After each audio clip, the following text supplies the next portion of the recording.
tuning in to the online broadcast network, AFTERBUZZ TV. Over 20 million weekly downloads from over 200 countries and your number one source in after-show entertainment.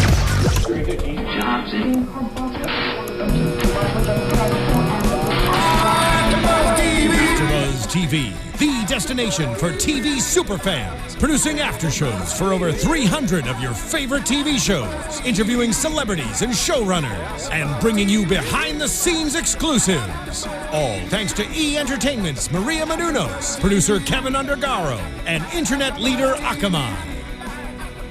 Now, let the buzz begin! You gotta wait for that build-up, right? Guys, thank you so much for tuning in. This is the AfterBuzz TV After Show for USA's Graceland. This is Season 2, Episode 12, entitled Echoes. I'm your host, Stephen Lemieux, joined here today by my co-host, Stephanie Giorgi, of course. Hey, and guys, we have a special, very special guest that, honestly, I did not think we'd manage to get in here this season. But spur-of-the-moment randomness, we met him. He was a nice guy. Very spur of the moment, decided he could come in yesterday, and I was super excited about that. Guys, we have the showrunner from White Collar and the showrunner and creator of Graceland as well. Jeff Eastin, thank you so much for joining us today. Hey guys, how are you? We're doing great. Good. We're excited. We just sat down, watched the episode.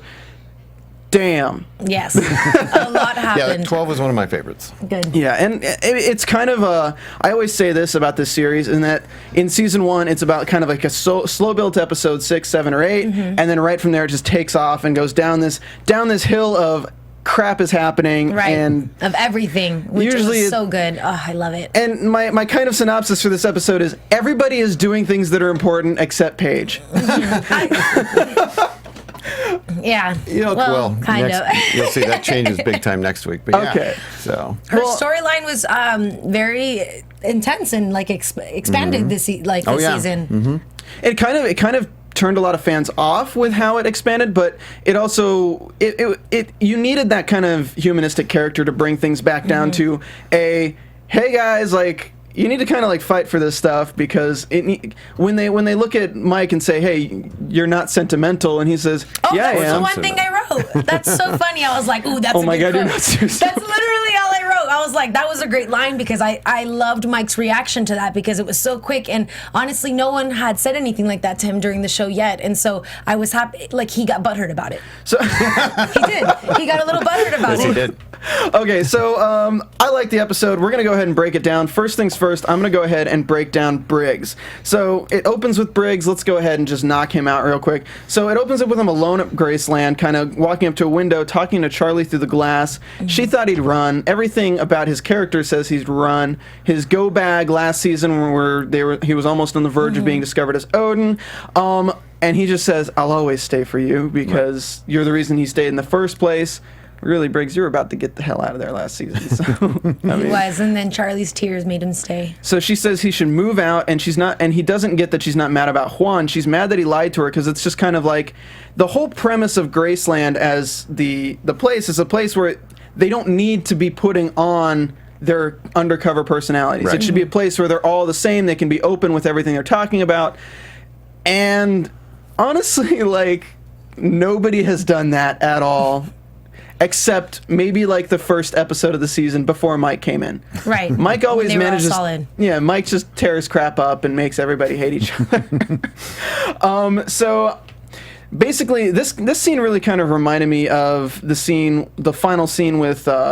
I don't know if this is a spoiler warning. If you haven't seen Breaking Bad, the finale of Breaking Bad, I'm not going to say any details, but the scene between Walter and Skyler, the final scene, this really reminded me of that scene where he admits to her, I thought I was protecting myself, when she thought that he was going to try to pass it off as he was protecting her. And that was very reminiscent of the finale of Breaking Bad.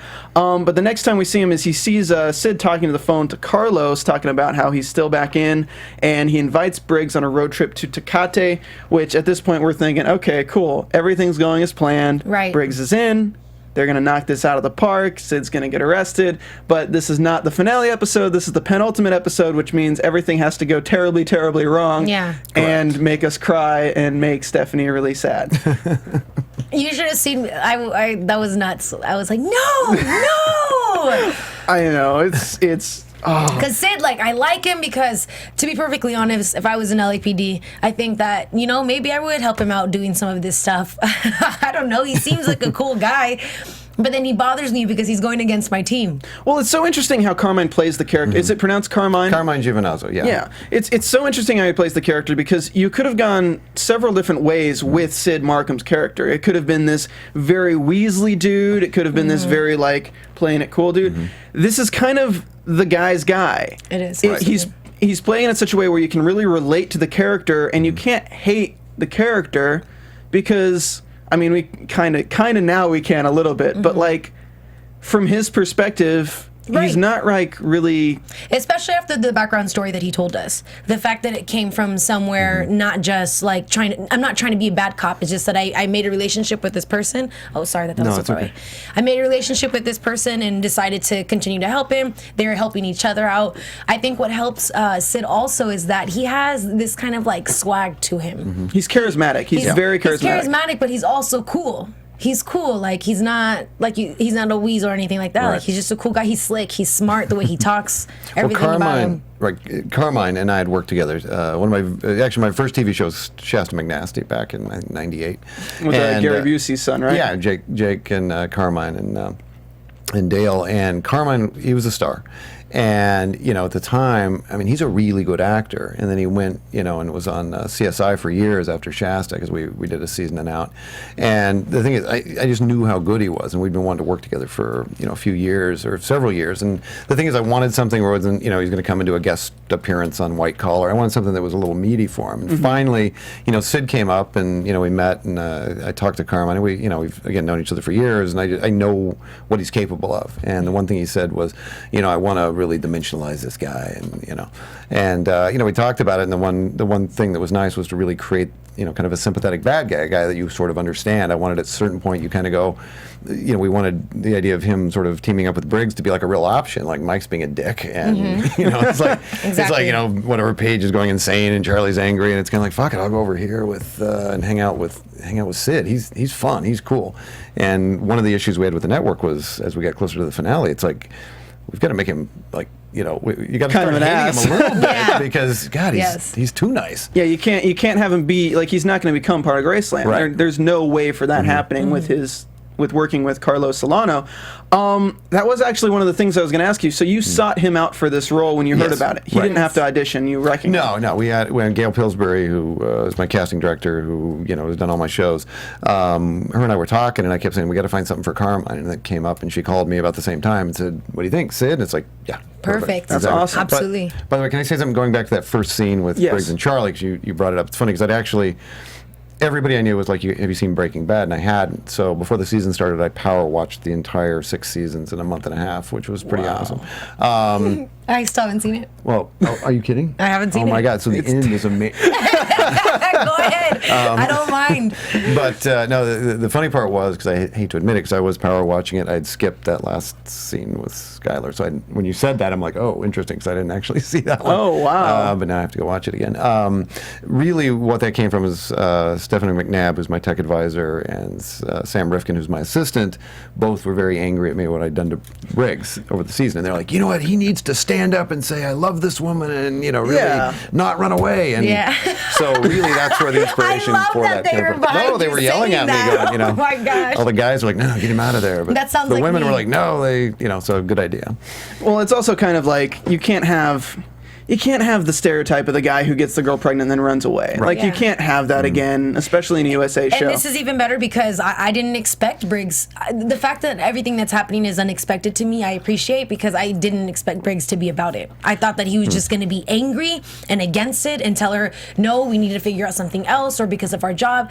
And it's like blowing my mind right now. I'm like, oh, you see, and this is why he's lovable. He murdered people and he does bad things, but no, Briggs is the good guy. I love him. Well, what I really enjoy about this series is that I can go through season 1, and even through season 1, like up till episode 11 and 12, I could write down several predictions that could happen, and some things would be on my list and some things wouldn't be on my list. I can genuinely say for this season, it has been like that up until about episode 10. Everything since episode 10 was completely outside the realm of my expectations.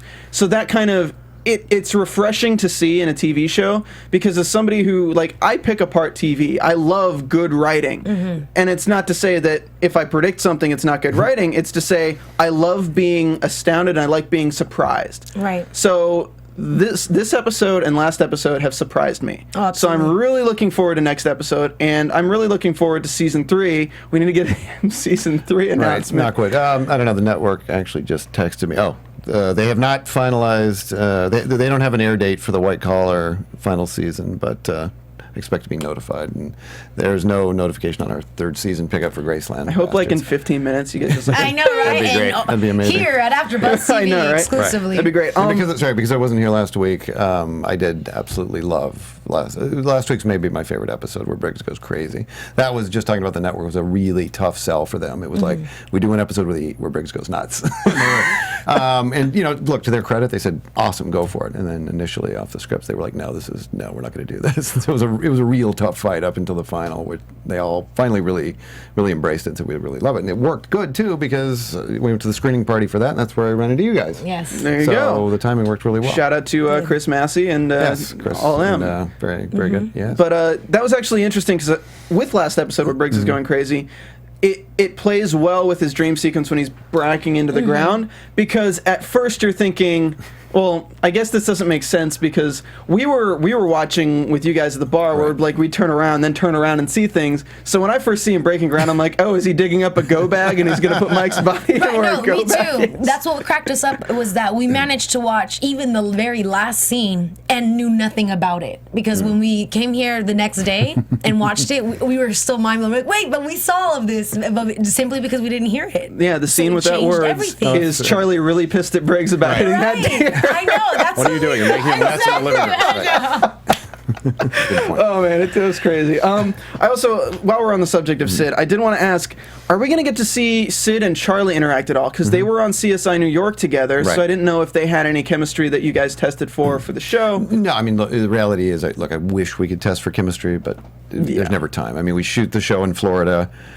Carmine is, well, he's either in New York or he's in L.A., and, you can't do it. Yeah. So you take, with the main casts, yes, you do all that chemistry testing, but, for everybody else, you just cross your fingers and hope. And once in a while, we get really lucky. And So we will see Charlie and next Sid year. interact? Yes, you will. Oh, I'm excited. I know. Because We find out that Sid's really the gonna father.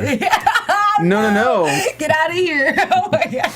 But it'd be really interesting to see how Charlie, being the one kidnapped, would interact with Sid's storyline. Well, this is what's going to be nuts, because now I'm wondering if after her ass kicking, excuse me, she what's going to happen with the baby? The baby's going to be. Well, because oh my God, guys, I don't mean to go in predictions, but I do this I know, right? sometimes. Please. I do this sometimes where I have epiphanies and Please. things set me off. So Sid's they're on their way to the drug dealer right now. But if Briggs gets a call from Amber saying that we have Charlie, He's out. he's like, we're stopping this. Like, Briggs is going to stop going to he'll throw off Mike's entire thing for Carlos Solano So that's your to prediction? save Charlie. I don't know. It's one That's of them. not a tough prediction. I mean, that It one is. I'd put money on that one. The reason why, no, for me though, I'm gonna give Sid more credit, because I think that he's not gonna let anything happen that way. Like, he's gonna ride it till the end, and Briggs is not gonna know. However, I feel like Briggs might have picked up on it, because I hope that he noticed the comment that he made. He's like, nope, Briggs is the one that's on the clouds right now, above, where did that comment come Wait, from? did he say on the cloud because of the cloud leak recently? And he's saying that Briggs is totally kidding. No, because they were like, he works in mysterious, Preemptive writing on you guys' part. He pretty much said, actually, no, Briggs is better at it than I am. Yeah. And Talk Briggs amongst is, yourselves here. of course. Texting the network. And Briggs is someone who his character identifies those types of things, because it takes one to know one. That is true, and it does take one to know one. So going back into the episode, because this is the recap. So whatever it takes for my life is what for the life of my kid is what Briggs basically tells Sid. And at this point, Briggs is in. He's completely in, and the next time we see them, literally, like, the next time we see Briggs and Sid together, is Sid walking up after having broken into Graceland and seeing that the photo. picture. Oh my God! With all of, and then what cracked me up was that I forgot that he had already had an interaction with Paige as well. So he sees Mike, he sees Briggs, he sees Paige, and it's like, oh my God, that's so many people already on my, you know, on top of me. Can I just say, this is one of these things where, not to complain, because we have an amazing cast and an amazing crew, but once in a while, you know, it's one of these where in the script we described it as kind of like, you know, the refrigerator, and like you've got your buddies and all the pictures. So initially it was supposed to be like a photo of Briggs and Mike, and, you know, Johnny's over here playing baseball, you know, basketball or something. Yeah. And instead we get like that one big full frame, like the you know, the Full House opening. Exactly. Like, it's a family shot. We got there and we're like, who took this picture? At what point did they all get dressed, go down to the beach as undercover agents and pose? You know? And who took the picture? Right? Yeah, I hate to say it. I think it might have been a publicity shot from USA. And like the last episode, because really what had happened was the idea. Again, I'll give Steph, my tech advisor, some credit there, who'd suggested Sid in the house at some point. But literally, it was sort of a last minute thing where we said, hey, let's do this, but we already several days into production, so it was really people scrambling, going, how the hell do we pull this off? So I have a feeling they called USA and went, did you have a shot of the entire cast? Something that looks like, you know, like the opening to. So. Oh man. Yep. Yeah, it's kind of insane how it all kind of it does, and so you sort of, you know, that's the difference I think a lot of times between TV and feature films, because like on TV, I mean, it's like it's run and gun. I mean, for me, it's always 3 episodes. I'm always, you know, we're posting, you know, the one that's coming up. We're shooting one, and then we're writing the one that's about to be shot. So there's always those. And it's a train. It's a machine, man. It's a train that keeps on running into season 3. Knock wood. Yeah. I'm sorry. I even liked Sid's reaction when he walked into the house, because after we see Graceland so much, we forget what it is. It's this like mansion in LA. So he's like, what is this place? Because why is Mike Warren here? And so that was nuts. Well, it's not the place you'd expect to find exactly like not an FBI agent, but like federal agent. Federal agent. I have to give one quick shout out. So there's a shot there where you see some hands picking the lock. And again, because this came together so quickly. So Kevin Mitnick, I don't know if you knew who Kevin is. He was, for the time, the most wanted computer hacker in the world. Okay. He, you know, if you Google Kevin Mitnick, he comes up on all these things, and you know, he was a guy who they thought he could whistle the launch codes to NORAD, and he was in prison for years and ran away from the FBI. But I had met him on White Collar, because I'd mentioned I used one of his books, and he literally stuck his business card to my door one day, which his business card's a little lockpick kit, which is really adorable. That's awesome. And I called him and I said, hey, and he's in Vegas, sick. and he goes, what do you need me to do? And I said, well, I need somebody who can pick a lock. We're going to shoot the insert. We don't have anybody. And he goes, I'll do it. So he drove.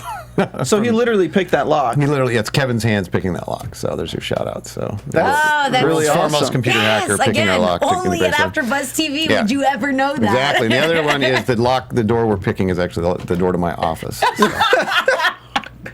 And that's why it's called an insert, folks. That's why it's called an insert.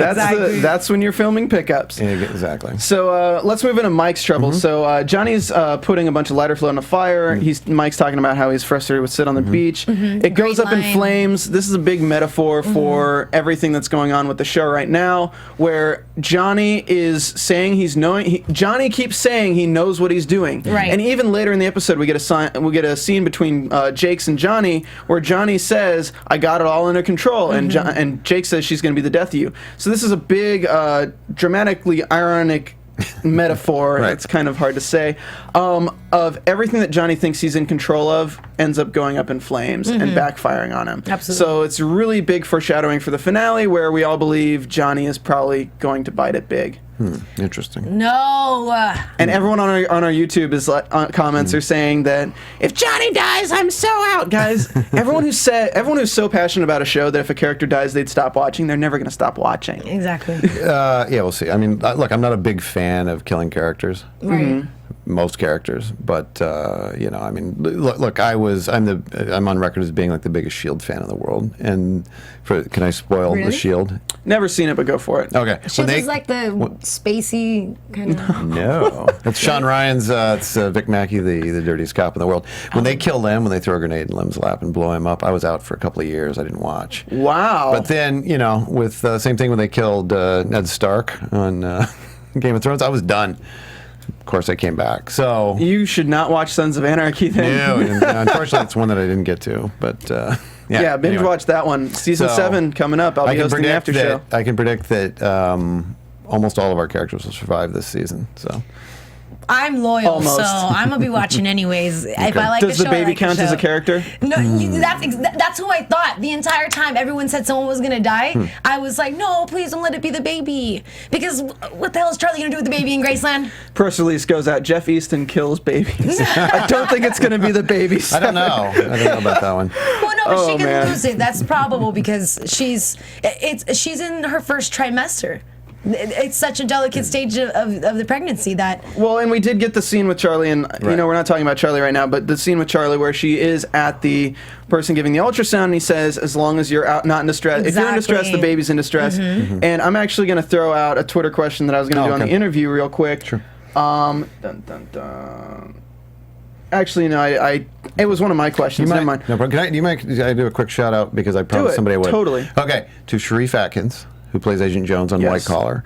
I was out this Congratulations. weekend in New York at his wedding, and so congratulations to Sharif and Bethany Atkins. And they actually met. Bethany was working as a stand-in for Marsha Thomason on our show. Oh, I'm sorry, not Marsha. I'm talking Tiffany Thiessen stand-in on our show. So that's how they met.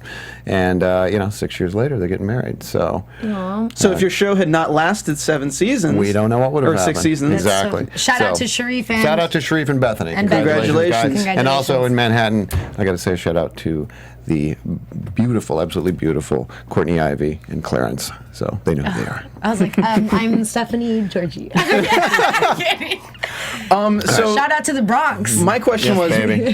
jumping off of how you don't Yes, like sir. to kill characters, I had a question that was, you basically, I was explaining that you don't like to kill characters in that Bello's still alive, Right. And a lot of people think Bello's going to make a return in season 3 or We further down the love line. Bello. He's fantastic. What's the actor's we do name? too. We love him. And You're putting me on the spot, and I feel terrible now. Anybody okay. that knows me, text me, because I'm totally blanking on his name. I could find out. He's phenomenal, though. Yes, he is. He's he is. absolutely Banga. phenomenal. I'm sorry, Banga is his name. Yeah, and he's captivating. He's really, and it's one of those shocking things too, because with guest cast, I mean, again, from the sort of, there's a creative side of it, and then there's the practical side. And the practical side is you never know what you're going to get, and things change and everything like that. And especially because we shoot in Florida, like with the White Collar, we shoot in New York, and the talent pool there is huge. And in Florida, it's it's somewhat limiting. I mean, we had Graceland, or I'm sorry, we had Graceland, we had 2 shows. We had Burn Notice down there, and you had a couple others, but I mean, it really wasn't a big talent pool down there. We've been really lucky. I mean, Banga, who played. Played Bella, who did a fantastic job, and I'm totally blanking on his name too. The guy who played Eddie, who's the guy that shot himself. Banga's number 2 was They did. fantastic. That was amazing. For a local guy that worked down in Florida, really. He was just a local guy? Local guy, yeah. That's amazing. And Bello was, that's crazy. Yeah, so really, really talented. So, another thing is that I want to ask, because we do have all these characters that we're introduced to, we have little arcs that go away for a while. Do you have it planned? Because I know this was somebody that told me. They said, in a recent interview, you said that you have planned out basically the next few seasons of Graceland. Just whether it's picked up or not, it will be. Right. Knock on wood. Knock wood.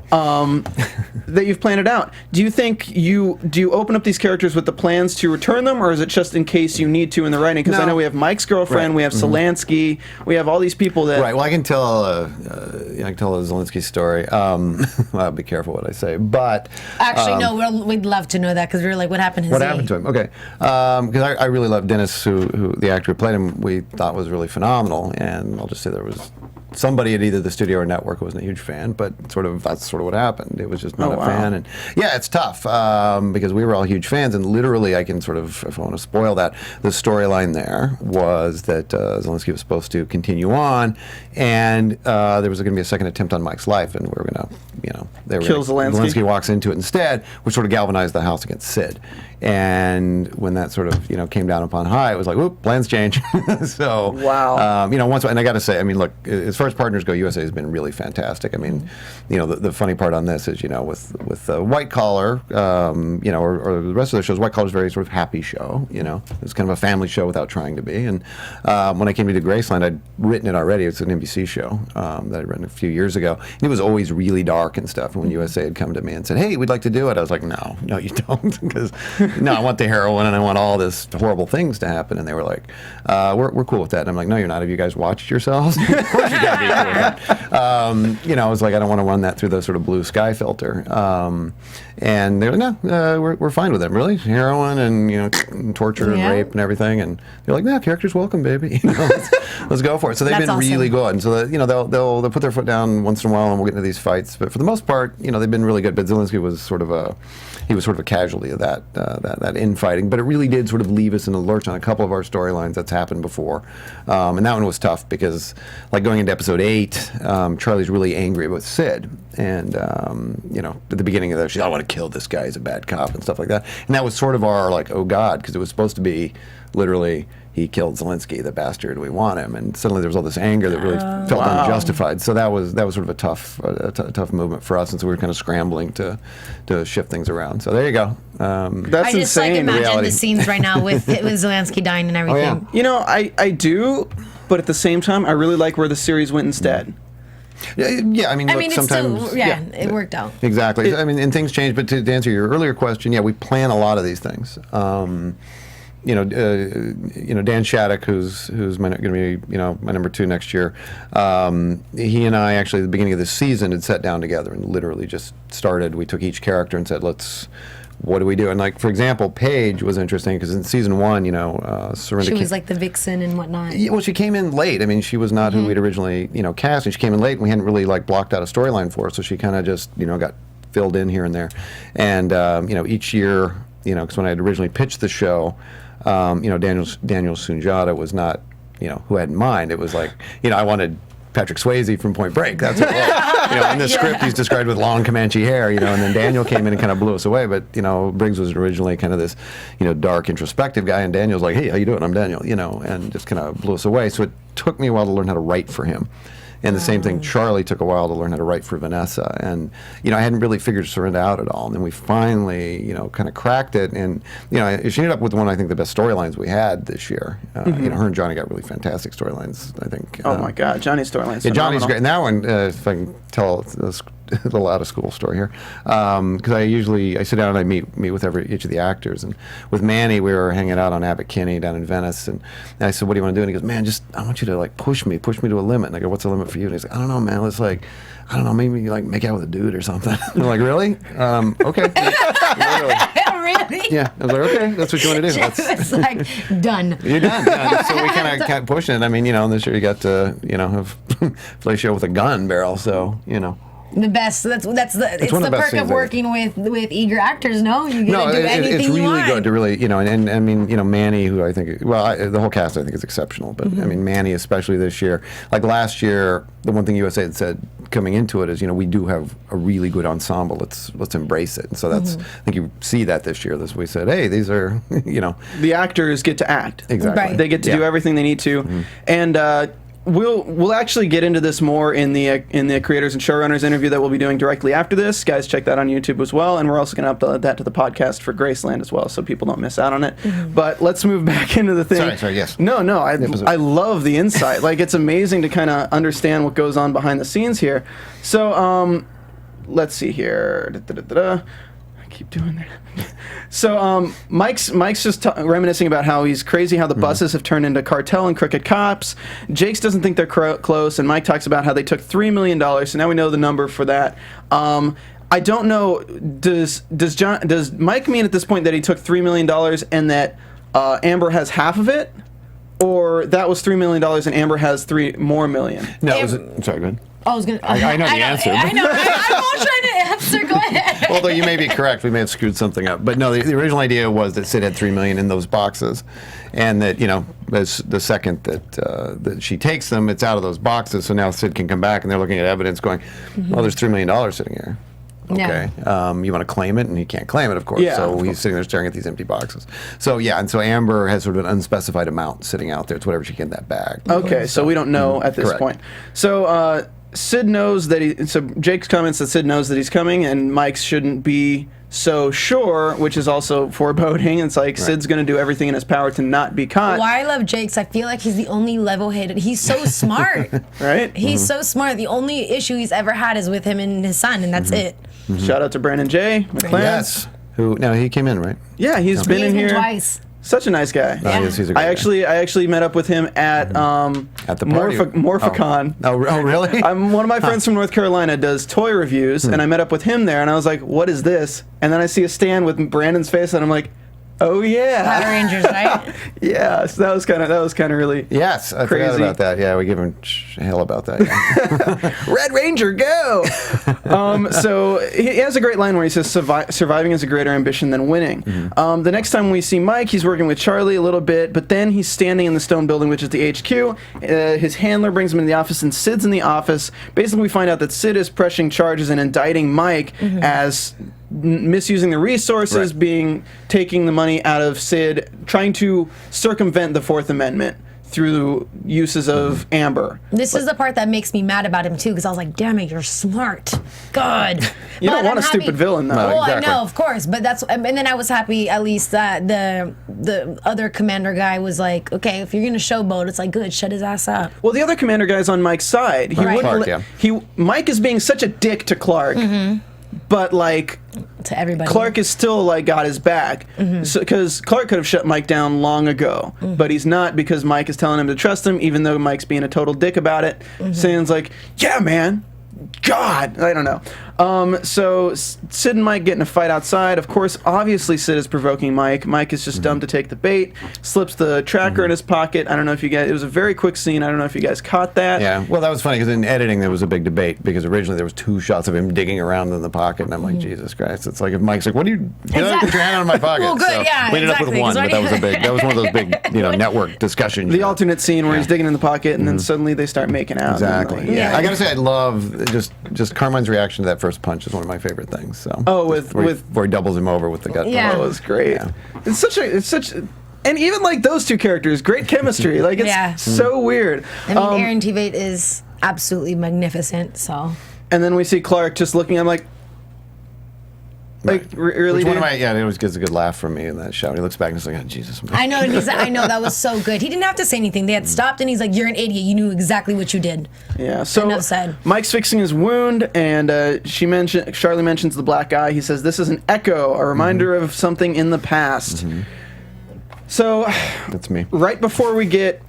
I don't know why I'm assuming anyone's going to be contacting me right now. Well, literally, I don't know. This is this is the cast who's been texting me lately. Apparently, they like tonight's episode. Which is good, so.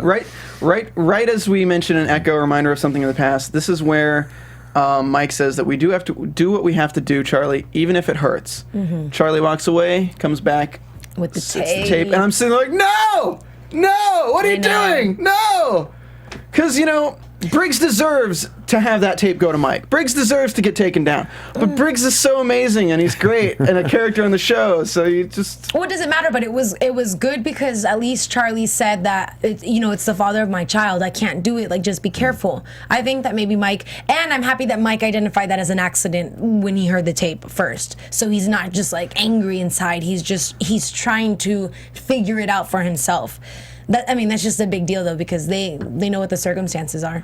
This episode was especially good with the exposition in the scenes with their dialogue, because it was a very dialogue-heavy episode, as opposed to where usually we have the chases and the 2 missions that go awry. Like, aside from Charlie's, there was no real, like, smash and grab action aside from the punch with Sid. So I do want to mention this scene that was right before the scene with Charlie where Mike is talking to Briggs, and this was like a very... It's an interesting scene to see where every line plays on Mike, and how one character's talking about one thing, the other character's talking about another thing, but it makes sense all around. Who wrote this episode, by the way? Dan Shattuck, who's fantastic. Yeah, Dan and I we Bounce played it off off. the last couple here, so yes. Really good. So Dan's- Briggs is consoling Mike, telling him about, you got to weigh the pros and cons, and as long as you're in the black, you're good. But you got to weigh the damages. And Mike asks, if you can't tip the scale back to your advantage with a victory, and what do you do? And Briggs says that's where atonement comes in. Right. So we see Briggs couldn't tip the scales back with Charlie, so right now he's trying to atone. And then Mike is at that point before, and it's in more ways than one, because with Briggs, his atonement comes from he's been lying to Charlie the entire time, and he couldn't tip the scales back to make her believe him, and now it was too far gone when he confessed. We have the same thing going on with Mike and Paige, and we have the same thing going on with Mike and Sid. It's well, career-wise and we'll emotionally see if wise. it happens between Lucia and Johnny. Yeah. Yeah, like everyone has their scales at this point in the show. Yeah, well, that'd make a good title for the finale, actually. Scales. But yeah, I mean, welcome. I'm just kidding. You got, conceptually, you know, I mean, that was a lot of it. I mean, Mike and Briggs were always designed just, you know, for me, I always found it interesting that if you took, you know, I've said this before, but the first season there's a Chinese curse that says, you know, well, if it's a curse, it's just a Chinese proverb, I guess, that says, if you set out for revenge, dig 2 graves, right?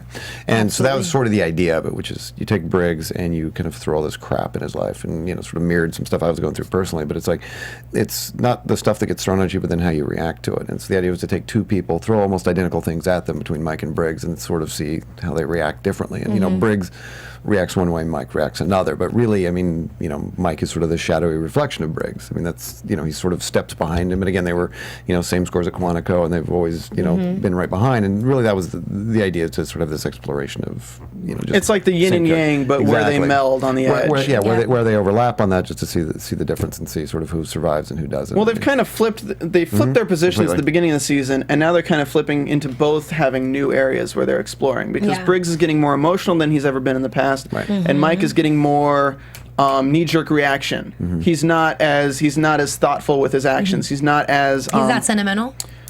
That's not what I mean. Calculated. He's not being as calculated because he's acting upon impulse as opposed to things like that. I mean, Paige is acting on impulse I was just too, going right? to say, absolutely. Yeah. It's interesting. Are you kidding me? You brought up that one particular line where Charlie says, "Because you're not sentimental, Mike," and he goes, "Yeah, I am." Yes, I am. And because in editing, I debated a long time whether to keep that line, because for me, it was this big debate: does Mike think he is, or does Mike know what he is? And so ultimately, we went to keep it. Decided that Mike's got a little less, you know, he's probably a little more self-deceptive than he believes. Right. So, Well, also in an interview you did with Forbes, you mentioned that you said that a lot of the season is going to be based on who Mike is to Graceland and who he is. And as a character, this is really like he's trying to find out who he is. Right. And when he answers that question, he realizes her reaction to it. It kind of enlightens him slightly. I love how he says it, though. I thought it was just, I don't know. I mean, I understand it was 4 words or 3 words. Yes, I am. But he just did it really well. And it's one of those things where people, they don't like to, I mean, this whole time he wants to be seen as tough. But the moment that he has an actual moment with one of the people in the house with Charlie, you see him getting like emotional about it. But when she throws that in there in a time where it shouldn't have been thrown in, that's why he felt that way. He felt, you know, not comfortable, or almost not competitive, but just, no, but I am. Yes, huh? Like, he wants to be the sensitive He wants to. But yeah, exactly. And that's what, I mean, you know, because you see it with Mike, episode 6, where Paige gets kidnapped, and there's that moment when he sees her picture up there and he smashes the computer. And we've sort of layered those in. I mean, there's something that I can lay out that I realized, because we ended up cutting a lot of it, but it's Paige's music box that Jakes gives her. But if you're a White Collar fan, as Matt Nix one time, creator of Burnout, has said to me, he goes, "When you were a little girl, did you always want to do a show about a music box?" Which music boxes figure very heavily in White Collar, and I had to add one in Graceland. But he gives, you know, she's given, now that we're far enough into the season, Jakes has given Paige that music box, which doesn't work, and then later she says it's working again. And the scene that was cut out was Mike fixing the music box. wow. That he did after Elena's death, which was sort of his acknowledgement of himself. that makes so much more sense now when she said it's better when it's broken. Right. Yeah. Because it wasn't tainted by... Exactly. Exactly. And she, part of her guessed or knew, it's like Lena died, and this was Mike's atonement for that. Exactly. And we ultimately lost it just because people weren't tracking it, and it's something I'd wanted to lay in and stuff like that. She'd rather it be broken and know that, okay, so there's a possibility that Lena's alive, but since it's fixed, we know he's she's admitting dead. to me Correct. that she's Wow. dead. Very good, yes. And that's one of those things where, there you go. Now at least somebody will know in the world why the music box got fixed. Oh, dude, that's awesome. Because I was wondering, like... What the hell is this music box? But we still found meaning in her saying it was better when it's broken. Right, we did. It ultimately worked without seeing Mike repairing it, but yeah, it was literally Mike's own admission to himself that he still has a soul. Well, I do have to take a break right here just to mention that if you guys want to buy your own music box, you should go ahead and go to Walmart and buy your own music box, because at Walmart you can use this thing called the Savings Catcher today, which will save you tons of money on everything you buy. What you do is you go to Walmart, buy everything you need, and just take that receipt right home with you, and you don't have to search all over the place for the lowest prices, because honestly, Walmart got you covered, right, Boo? Right, boo. Damn right. I gotta say, I love Walmart. There you go, Jeff I'm from Eastin. Colorado, man. That's where we shop, baby. Where you get everything. I mean, they got That's where you get good food now. everything. They're a lot better now. Anyway, Damn, you had the nice Walmart. We didn't have food. But like, even if you're buying groceries, even if you're buying a vacuum cleaner, even if you're buying furniture, take your receipt home from Walmart, scan it with Walmart Savings Catcher, which you can find at walmart.com/savingscatcher, or download the app. And what it will do is it will find all of the items that you bought online from competitors in your local area. And if anyone had a price that was lower than what you bought it for, they will credit you with an e-gift card on your account to spend at Walmart for more. So like, if you buy a $150 vacuum, Walmart Savings Catcher finds it for $100 somewhere else, you get a $50 gift card right off the bat. You don't have to search any other place. With the quickness, you get that e-card with the quickness. You don't have to drive to that other supermarket that's like 5 miles away. You can just go to Walmart, get it for the cheapest price there. But guys, definitely check that out. Go to walmart.com/savingscatcher today and get your savings. And guys, I think now would be a good time to go ahead and do iTunes shoutouts. How about that? iTunes shoutouts. All right, so let me load up my iTunes. Guys, you need to go to iTunes and you need to search AfterBuzz Graceland, and you need to give us 5 stars and subscribe to the podcast, because that makes us more searchable. That makes us able to get amazing guests like Jeff Eastin. Can I do that? What do we do now that we've peaked, though, Steph? Nothing. We keep going. We go strong. Go back to Brandon. I'll tell you what we do. We have in studio next week with you guys. Oh, we do. I'm so excited. Yes. In studio with us next week, we have the brother and sister duo themselves, Eric Valdez and Jamie Gray Hyder, of course. My Lucia cousins are Solano. coming in. Your cousins, right? I was bummed, 'cause I thought they were going to be here this week. I know. Those Solano. Because I've never met them, because we shoot in Florida. I rarely get to meet these actors. It's amazing to me to know that like you have never met some of these people. Not at all. But if you guys want to listen to the show, you need to go to iTunes, rate, and subscribe. And shout out to Rashid Lin, who says, best Graceland podcast out there, perfect show companion, 5 stars. Prince of Awesomeness, love the insight. I like these people, the way they enjoy the show. When I listen to the podcast, I get things I miss from the show. Thanks. And that FPS guy, I think Charlie is going to be no more. What does Mr. Overthinker and the girl with the quickness think? I love. And then another one from August 28th from AI Gal, thankful for AfterBuzz. I feel like the majority of the time I've been watching, I'm not breathing. I'm so invested in all these characters. I'm so thankful that there's an AfterBuzz for Graceland, because I have nobody to discuss the show with. So you guys are amazing. Well, now you have Jeff Eastin to discuss the show. Yes, exactly. So guys, make sure you guys do that. Thank you so much for commenting. We really do appreciate it. I know, seriously. Like, shout out to all you guys on YouTube, on iTunes, and everything. So let's just rock through this really quick so we have a little bit more time at the end, because we have about 15 minutes left. So when Charlie gives him the tape, they listen to the tape and everything, she says that she still loves Briggs, which is a very important scene because we don't know what Charlie's thinking until now. She says, I'm still in love with him. He's the father of my child. She's breaking down in tears. Yep. And she gives the tape to Mike and just passes all the responsibility onto Mike on what to do to Briggs, which...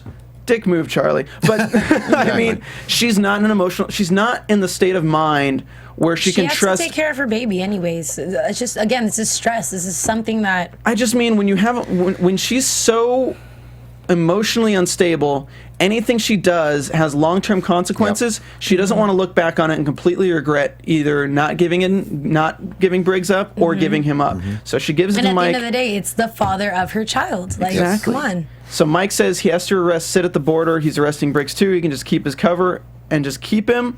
And Charlie says to be careful. And on the outside, this line is be careful when you're going to arrest them. But on the inside, it's be careful because you're fucking with Briggs now. Yeah. Yeah. Every time Mike has come head-to-head with Briggs, he's not come off unscathed. Sid breaks. This is the next thing we see with Mike's storyline: is Sid breaking into Graceland. There's nobody there. Sid sees the picture of Paige and everyone. Walks into Mike's room and takes Mike's gun to potentially frame Mike's gun for the murder of Briggs. Interesting. I mean, that was all. That was all. Well, really, speculation at that point. Right, but just to bring Mike down, whatever it is, it's like I go with that F with me, I'm a F with you. Yeah, bring Mike down. One of those Just versions. bring Mike down. Yeah. Did anybody predict here that Charlie had the tape? I'm curious. Nope. That was you should if. Yeah, we freaked the F out last week because we're like, that's the last person. That's probably the reason why it was so I've been damn so good into it since then. Because Interesting. But it makes sense. That's the reason why I loved it. Because it wasn't like, wait, that's random. No, it makes perfect sense because she was the one that was digging into it before. So then that's why LAPD would have called her rather than anyone else. And then it makes it safer because it doesn't get blown out of proportion. Briggs doesn't get caught all the way. I mean, but that was nuts. And I still can't believe how she kept it together. How far back did you guys decide that? Into season 1. Really? Yeah. Wow. Damn. Good stuff. The whole time. Well, No, that's once it came. I mean, look. Once we had the tape, we, wasn't planned before that. But once we had the tape, it was really, it was me, me, Dan, and Ryan, Ryan Scott, who's one of our writers. It was us sitting over dinner after dinner after dinner. The obvious things were, Sid gets it to blackmail him and things like that, which were just so boring. And it really was just, okay, logically, let's think about what's the most interesting. And it was like, well, if Charlie's pregnant and she's got the tape, that's pretty interesting. I think it's great because it's one of those things where it's like you sit three writers in a room. Everything they come up with is everything what a smart TV watcher would come up with. It takes hours and hours of probably 3 smart people to get that one outside the box idea that makes sense and it's just perfect. Sense. That's the key. Right. You know, you come up with something outside the box. Oh yeah, and then what if aliens? It was actually Mike's girlfriend from season 1 who has the tape now. Right. That's a surprise. Nobody predicted Everyone that. was thinking it was Zelensky somehow was the one who was the mole in the house before we met Sid. Right. Because Sid was the one character that we were kind of randomly introduced to, but we needed that. We needed that because there was no real arch villain at this point in the series, not in the series, but in this season because they were focusing on other things, which makes sense. So let's move on to Johnny and the Cartel. I'm loving the storyline. Yeah. Me too.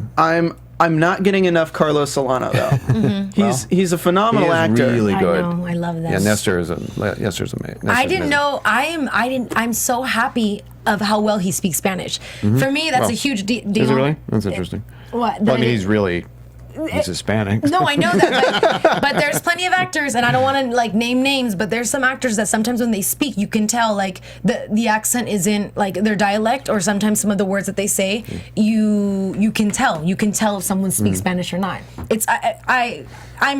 It's my second language, so I always pick up on that, and it pisses me off when someone casts someone that's bro, at least make them practice their second language some more so that it's believable instead of these Americanized Spanish people that are doing it. So, but no, I thought it was great. Speaking between Mexico and America right now, I gotta ask, is it just a cinema standard to make everything really orange? I don't know. I think that was look, Traffic's one of my favorites, and I think when I was talking to my DP, actually knows my editor Doug, who I think came up with that, dropped that color filter on there, and it just sort of stuck with us. But yeah, it was a little throwback to Traffic.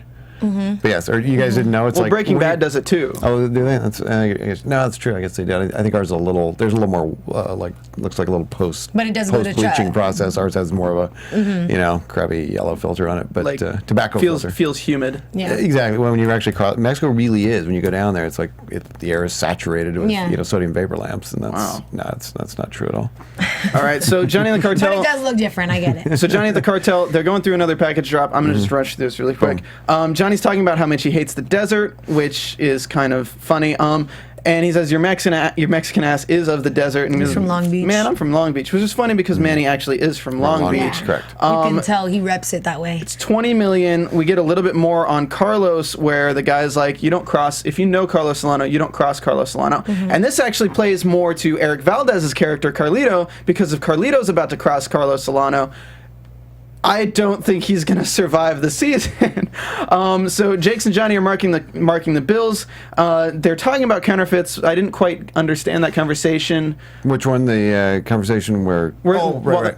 Yeah, it's literally just. I mean, the short version of that is, they've got the money, and ultimately to catch Sid, they need to have the money that they know has come from from Carlos to Sid. Oh, so not counterfeiting in the sense of creating new bills, no, but it's not replacing. It's literally just marking. Yeah, it's real bills. They just marked them. All right, and then so Paige enters. That's a little scene we get Paige. I'll talk about that soon. Jakes and Johnny at their place in this crappy motel. They're waiting for Sid to be in custody, and Johnny's just making weird comments that are trying to get Jakes to leave, and Johnny looks a little guilty, and Jakes is just right.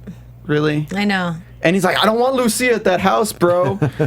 So he's basically kicking Jakes out so he can sleep with not, what I mean though. Yeah. He wants to put a sock on the door. No.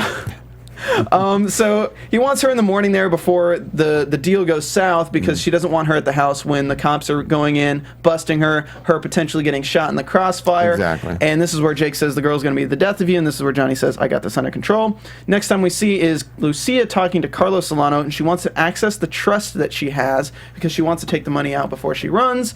He won't let her, and he says that maybe you should get your own job if you want money.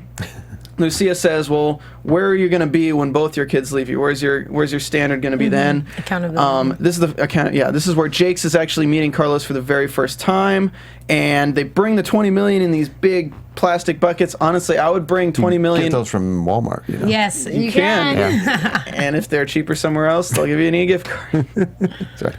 I hate that. Or you were about to say you'd carry 20 million? If I was going to carry $20 million, I wouldn't do it in clear things like that, because I wouldn't want people to know that I'm carrying $20 million. A little more cinematic, I guess. Yeah. So Solano has new briefcases prepared with old money that they pay them in, as opposed to what they expected. He would just pay them out of the money Correct. they brought. Right. So this is money that is not marked. So the deal would have gone south. So Johnny decides to distract him with talking about a horse. He's going to see a guy about a horse. Guy about a horse, yeah. And he tells Jakes to quickly switch it. While Jakes is switching it, Carlito comes up. Says perfecto. Carlito's got a gun on him. He's acting all crazy because he's crazy. Says the hospitality from his father doesn't transfer on to him. And Carlito kind of says that Carlos won't be around forever. What do you do? And he's like, well, I take whoever cuts my checks. And then Jake just says, well, for now, Carlos is still in charge. Right. Drop the mic, walks away. Yeah. Carlos calls Sid. And this is where we get that Carlito and Sid are working to Together. take down Carlos. Carlos, yeah. So things are getting crazy on all fronts, and he says things might have to change. Right. And this makes me think they're trying to use Jakes in something as well now.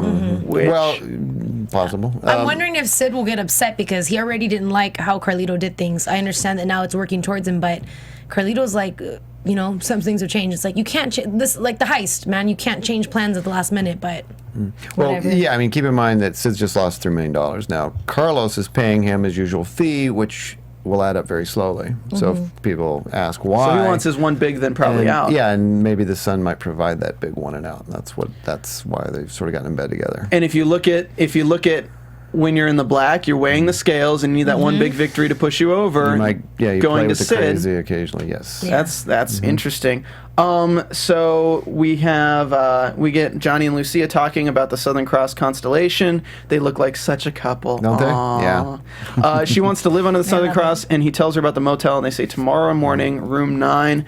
And when Lucia shows up, asks to wait, what? What? I By the didn't get my way, in notes that part, right. we see that Johnny's overlooking again because the same Mona Lisa conversation happens with her Right. in the Southern Cross. He's like, "I've seen it," yeah. Yeah, and it's like, no, Sorta. it's not the same thing, so you're really not getting it. It's almost as if he's not understanding the whole picture, which is why it might get him into trouble. So she asks if he needs money, Right. and she says she has money, and Johnny's just like, What did you do? Yes. What did you do? What did you do? What did you do? What did you do? What did you do? What did you do? And this is just like, when you see that briefcase, you're just like, Oh, Lucia, Yeah. you're an idiot. So again, things that we wanted to see, because we had a whole sequence where Lucia takes the briefcase, and actually the briefcase is there and it disappears. They can't figure it out. We realize Lucia has it, and we ran out of time to shoot it. I think it works better without that, though. Yeah, it works fine. It was good because Nobody it was, says how did she get it, so it's Yeah. fine. I mean, everybody kind of knows. Right. They're Yeah. like, she stole it from her father. Yeah. And she took the money that was marked. Literally, my notes say the F word 4 times. So that's where we leave off with Johnny. Let's go ahead and knock in on Paige on the girls because we only have a few minutes left. So she's still hung up on Mike and Lena. She knows exactly what he did. Paige asks Mike if he'll answer honestly, and Yes. she says she understands what he did, but when Sola hit her, how did you feel? And Mike tells the story of a cabin upstate. He used to go hiking, and he used to always see an empty fox trap with a fox's leg left in It it. was one of my favorite stories all year. So This is a great monologue. I love this honestly. monologue. It's beautiful. The fox gnawed off his leg. The after is the easy part. The hard part is when you have two options: wait it out and die, or destroy a part of yourself that may and maybe live. Another And- answer for her, by the way, and that's why he's crying. Yeah. Wait, what? I thought that was like another answer for her, and that's why he got emotional because he wasn't talking about the slap, and he wasn't. I don't think he was talking about him. Well, he was talking about himself, was. but but because of Lena's death. Yeah. So she says he's the fox in the story because everything he does makes it about him. About him. And she says, "What am I? The fox?" And she says, "Yeah, I want you to go back in the trap." exactly. Yep. This was an interesting scene because it has so many. Again, this episode very dialogue heavy, very exposition heavy. It applies to so many characters right now, and applies to so many different things that I really just don't have the time to get into right now, but honestly, like, I think you can all imagine how many ways this could swing with how much she knows, how much he doesn't know she knows. At this point, does Mike know that she kind of has a feeling? Yeah, he's right on the edge because It was without moment, giving away any spoilers. They're indirectly yes. speaking to each other. Yeah, we know. Well, So he has a feeling she's suspicious of him. well, still. yeah. I mean, in the letter, we obviously know because we know what happened. Right. We know that the letter is Forged. Yeah, we know it is, and so Mike did it. And so one of the questions is why, though? Why did he do it? Did he do it to get away with it, or did he do it for other reasons that might have a better? Well, what it reminds me of is it reminds me of Briggs with Kelly Badillo. Exactly. Yeah, It reminds I don't me think of- it's Because for again, they're peace. the same character. It's really Yeah. just taken from different points of view. Yeah, Exactly. because Briggs sets up Kelly and then tells Charlie that everything's fine when it's really not. Yeah. Mike sends the letter from Lena from what was it, Scottsdale, Arizona, and thinks that it's going to be fine, and it's really not. So basically, we were introduced to the person she's called about Lena at the airport, and the guy says, yeah, she just flew in from Kiev, and he's like, it's not Lena. She interrogates her. Okay, so this is where I have a problem with Okay. Lena's character. Lena's okay. I mean, not Lena's character, Paige's character. Right, okay. In that it's not a problem, it's her character flaw that you guys have obviously decided to use.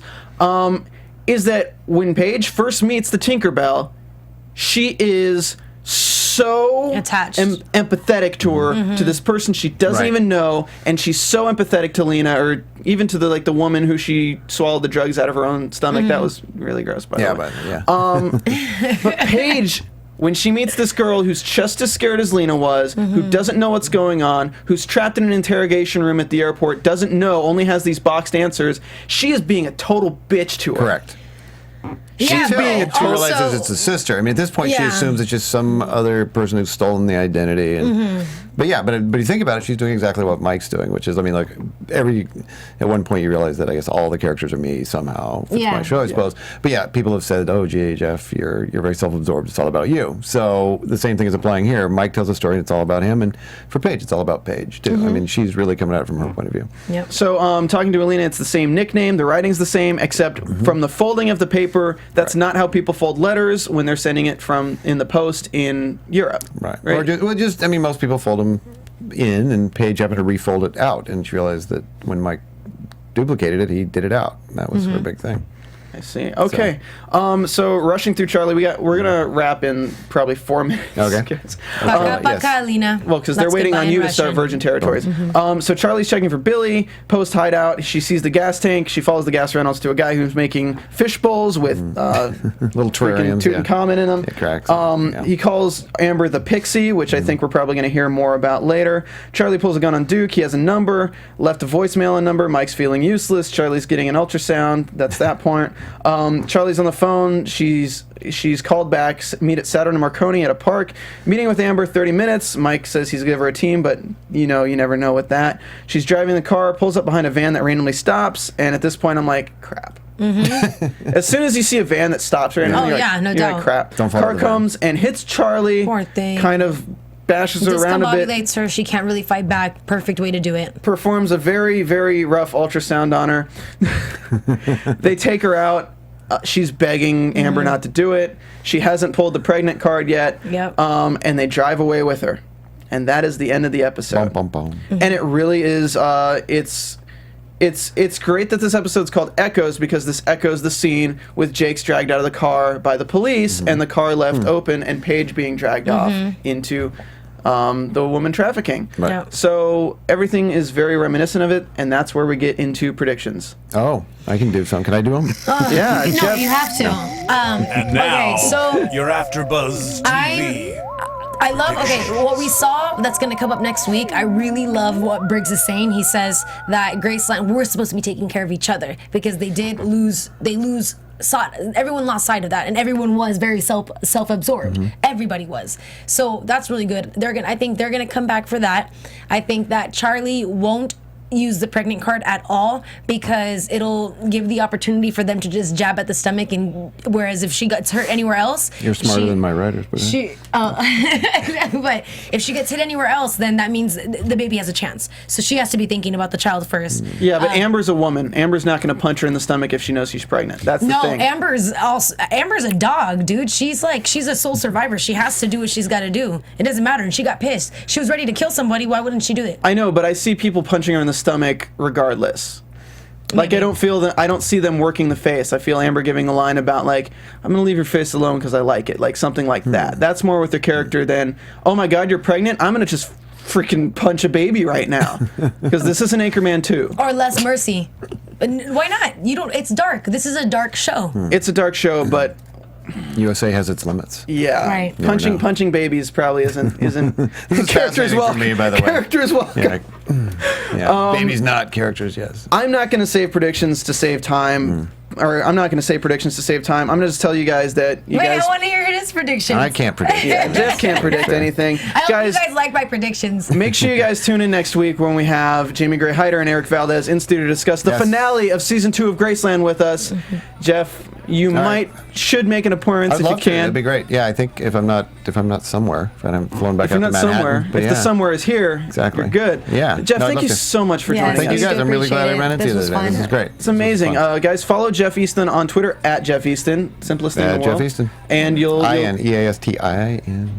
you'll see very Boom. many pictures of cute dogs, There their you go. rescues, and things like that. Stephanie, where can we find you? You can follow me on Twitter at Stephanie Giorgi, Giorgi, as well as on Vine and on Instagram at SteffiG47. Bye, guys. And you guys can find me on Twitter at Stephen Lemieux, StephenLemieux, as well as doing The Strain, MasterChef, and coming up, Sons of Anarchy After Show here at AfterBuzz TV. Make sure you rate and subscribe, and we'll see you next week. And if you stay tuned right now, interview with showrunner Jeff Eastin talking about White Collar in Graceland. Sweet. Check it out. Bye. From executive producers Maria Menounos, Kevin Undergaro, Phil Svitek, and the entire AfterBuzz TV staff, we would like to thank you for listening to the AfterBuzz TV network. To watch or listen to other after shows and post comments or questions, be sure to visit AfterBuzzTV.com. I'm Sir Richard Wentworth, and this has been a presentation of AfterBuzz TV. Buzz you later. The views expressed herein are those of the hosts only and do not necessarily reflect the views of AfterBuzz TV or its owners or principals.